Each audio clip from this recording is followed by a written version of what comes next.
প্রিয় সহকর্মীবৃন্দ, বসতে হবে সকলকে। সকলকে দয়া করে বসতে হবে। বসুন দয়া করে আপনারা সকলে।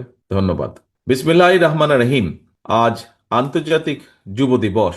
এই দিবস উপলক্ষে আয়োজিত আজকের এই আলোচনা সভার সম্মানিত সভাপতি জনাব এস এম জিলানী, উপস্থিত মহাসচিব জনাব মির্জা ফখরুল ইসলাম আলমগীর, মঞ্চে উপস্থিত বিভিন্ন রাজনৈতিক দলের নেতৃবৃন্দ, উপস্থিত বিশিষ্ট ব্যক্তিবর্গ এবং আমার সামনে উপস্থিত প্রিয় সহকর্মীবৃন্দ, ছাত্রদল, যুবদল, স্বেচ্ছাসেবক সহ তরুণ যুবক ভাই ও বোনেরা, আসসালাম আলাইকুম।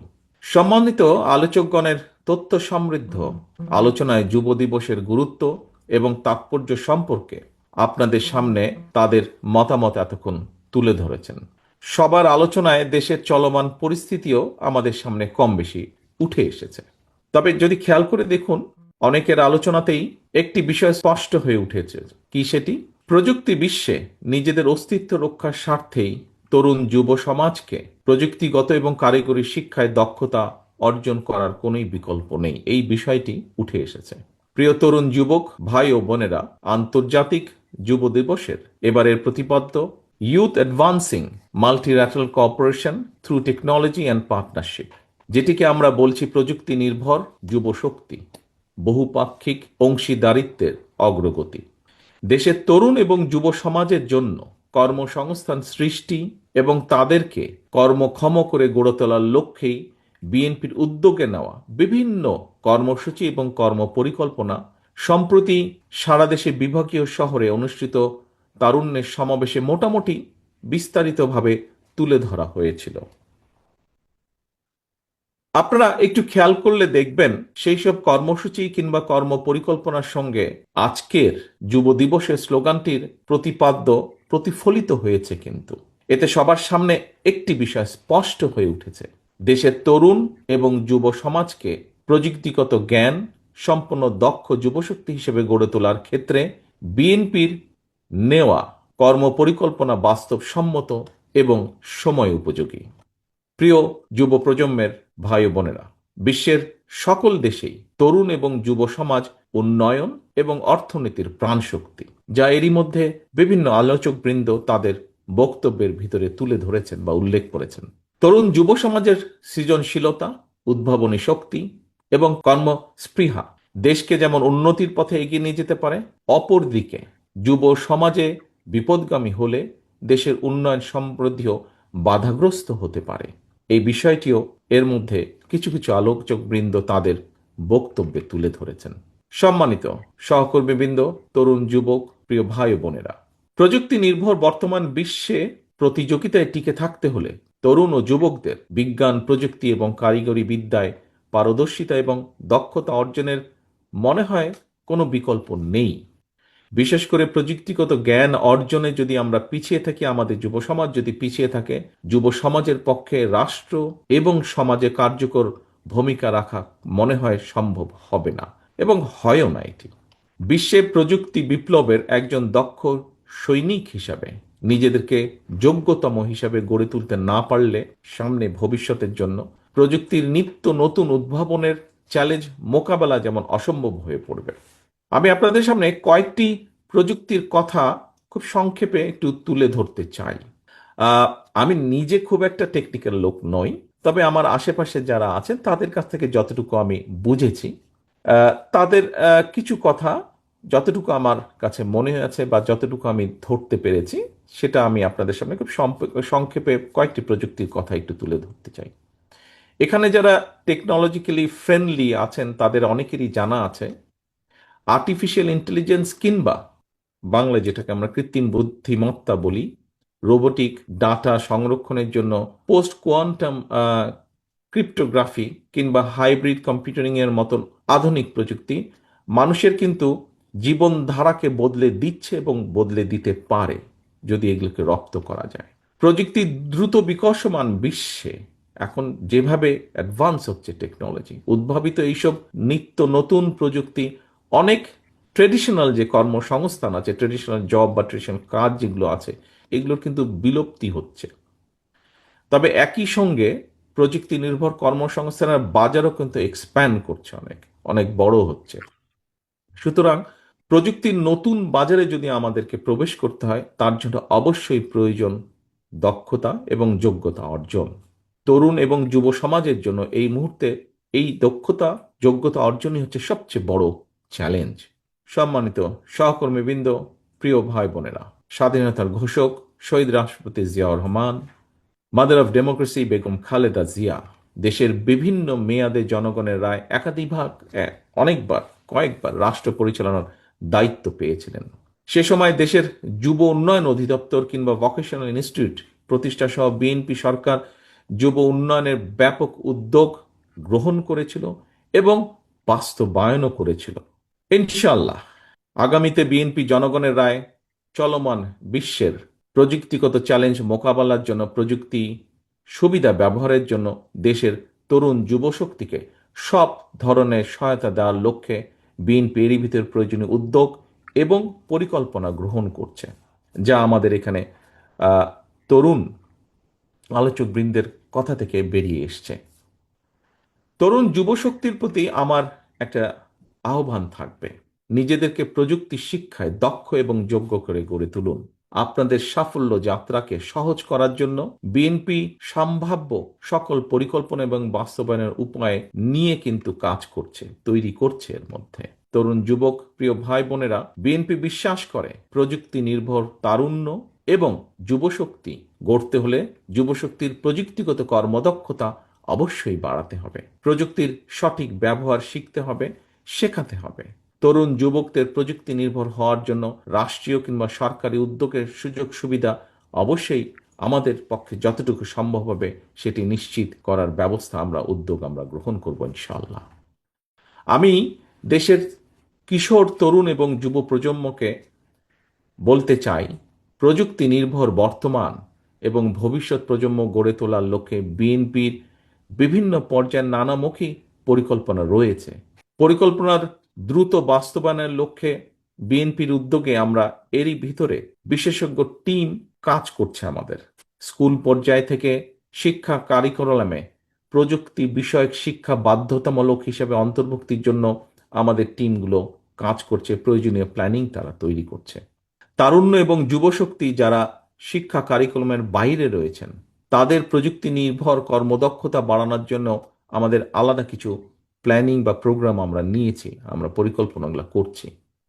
যুবশক্তি যাতে প্রশিক্ষিত হয়, আনস্কিল লেবার যাতে স্কিলড হতে পারে এবং দেশে বিদেশে দক্ষ জনশক্তি হিসাবে কাজ করতে পারে, সে লক্ষ্যেও কিন্তু আমরা বিদেশি ভাষা শিক্ষা সহ বিভিন্ন রকমের প্রশিক্ষণ কোর্সের পরিকল্পনা আমাদের টিমগুলো তৈরি করছে। এটারই একটা অংশ হিসাবে যুব উন্নয়ন অধিদপ্তরকে আরো বেশি গতিশীল এবং কার্যকরী করে তোলার একটা সুযোগও রয়েছে। সারা দেশে ভোকেশনাল ইনস্টিটিউট যেগুলো আছে, এগুলোর মাধ্যমে প্রযুক্তি এবং কারিগরি শিক্ষা বিষয়ক প্রশিক্ষণ প্রদানেরও আমাদের সুযোগ রয়েছে। আগ্রহী যারা যুবক রয়েছে, প্রশিক্ষণের মাধ্যমে তাদেরকে কিভাবে এক্সপার্ট হিসেবে, স্কিলড হিসেবে গড়ে তোলা যায়, বিএনপি সেই পরিকল্পনাগুলো তৈরি করছে। নতুন নতুন কর্মক্ষেত্র কি আছে সেগুলোকে চিহ্নিত করার জন্য আরেকটি টিম আমাদের কাজ করছে। অনেকগুলো বিভিন্ন সেক্টরে বিভিন্ন অনেকগুলো টিম আমরা তৈরি করেছি এবং এই টিমগুলো যে শুধুমাত্র যে বিএনপির নেতাকর্মীদেরকে নিয়ে তৈরি করা, নট দ্যাট। এখানে বাইরের বহু মানুষ এক্সপার্ট যারা যাদের যারা যারা যারা যেই লাইনের এক্সপার্ট, যেই বিষয়ের এক্সপার্ট, তাদেরকেও আমরা এখানে ইনক্লুড করেছি। ফ্রিল্যান্সিং বা আউটসোর্সিং এর বিস্তারের জন্য এখানে একটা সমস্যা আছে যে সহজ উপায়ে অর্থটা তারা দেশে আনতে পারছেন না, সরাসরি তাদের কাছে আনতে পারছেন না, এবং যাতে তারা আনতে পারেন সেজন্য পেপাল, ওয়াইজ, স্ট্রাইপের মতন যে আন্তর্জাতিক পেমেন্ট গেটওয়ে আছে, এই সুবিধাটা যাতে চালু করা যায়, এই রিলেটেড যারা লোকজন আছে তাদের সাথেও আমরা আলোচনার চেষ্টা করছি, তাদের সাথে আমরা কথা বলছি, এর মধ্যে তাদের সাথে কথাবার্তাও হয়েছে। রাষ্ট্রীয় পর্যায় থেকে সুযোগ সুবিধা কিভাবে দেওয়া যেতে পারে ছোট ছোট এন্টারপ্রেনারকে, সেই বিষয়ে কাজ করছে আমাদের টিম। তারা আমাদেরকে অ্যাডভাইস তৈরি করছে আমাদের জন্য।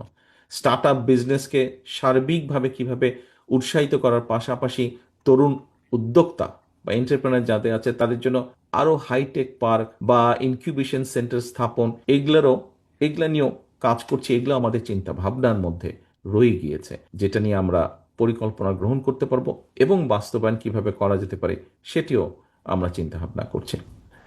প্রিয় তরুণ যুবক ভাই বোনেরা, আমি মনে করি তরুণ যুবক উদ্যোক্তাদের নেওয়া প্রযুক্তি নির্ভর প্রকল্পগুলোর মধ্যে যেসব প্রকল্প নতুন কর্মসংস্থান বা জব অপরচুনিটি তৈরি করতে সক্ষম হবে, সেই ধরনের প্রকল্পকে সহজ শর্তে সরকারের পক্ষ থেকে কিভাবে ফাইন্যান্সিয়াল সাপোর্ট দেওয়া যায়, এই বিষয়টি আমাদের সার্বিক বিবেচনার মধ্যে রয়েছে। সার্বিক গুরুত্ব দিয়ে আমরা এই বিষয়গুলোকে বিবেচনা করছি। ছাত্রদল, যুবদল, স্বেচ্ছাসেবক দলের প্রিয় ভাই বোনেরা, তরুণ যুবশক্তির জন্য প্রযুক্তি নির্ভর শিক্ষা এবং প্রশিক্ষণ নিশ্চিতের পাশাপাশি তাদের জন্য, অর্থাৎ ইয়াং জেনারেশনের জন্য দেশে বিদেশে কর্মসংস্থান সৃষ্টির ক্ষেত্রে বিএনপির গৃহীত সকল পরিকল্পনা ইতিমধ্যেই সারা দেশে তারুণ্যের সমাবেশে আমরা তুলে ধরেছি। এ কারণেই আজকে আবারও আমি এই অনুষ্ঠানে প্রযুক্তি নির্ভর যুব সমাজ গড়ে তোলার ক্ষেত্রে বিএনপির নেওয়া পরিকল্পনাগুলো সংক্ষেপে আমি আবারও আপনাদের সকলের সামনে তুলে ধরলাম।